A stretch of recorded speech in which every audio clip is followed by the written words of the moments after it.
Wise छठा बाब। एक ज़बूलूनी है जो मैंने दुनिया में देखी, और वो लोगों पर गिरा है। कोई ऐसा है कि खुदा ने उसे धन दौलत और इज्जत बख्शी है, यहाँ तक कि उसको किसी चीज की जिसे उसका जी चाहता है कमी नहीं, तो भी खुदा ने उसे तौफीक नहीं दी कि उससे खाए, बल्कि कोई अजनबी उसे खाता है। ये बुतलान और सख्त बीमारी है।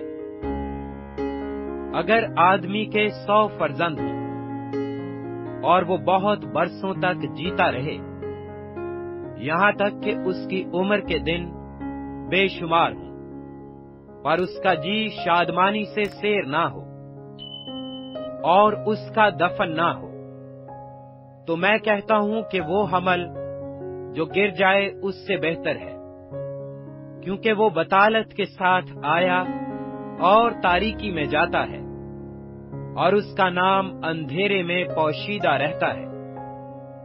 उसने सूरज को भी ना देखा, ना किसी चीज को जाना, बस वो उस दूसरे से ज्यादा आराम में है।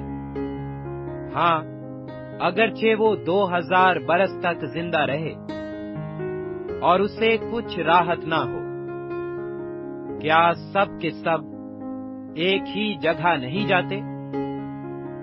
आदमी की सारी मेहनत उसके मुंह के लिए है, तो भी उसका जी नहीं भरता, क्योंकि दानिशमंद को अहमक पर क्या फजीलत है, और मस्कीन को जो जिंदों के सामने चलना जानता है क्या हासिल है।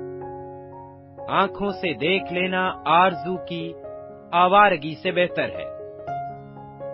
ये भी बुतलान और हवा की चरान है।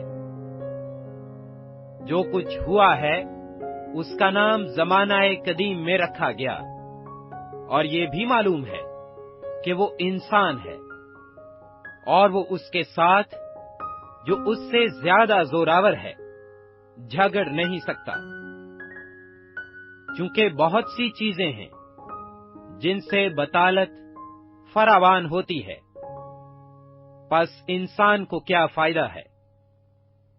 क्योंकि कौन जानता है कि इंसान के लिए उसकी जिंदगी में, यानी उसकी बातिल जिंदगी के तमाम अय्याम में, जिनको वो परछाई की मानिंद बसर करता है, कौन सी चीज फायदामंद है?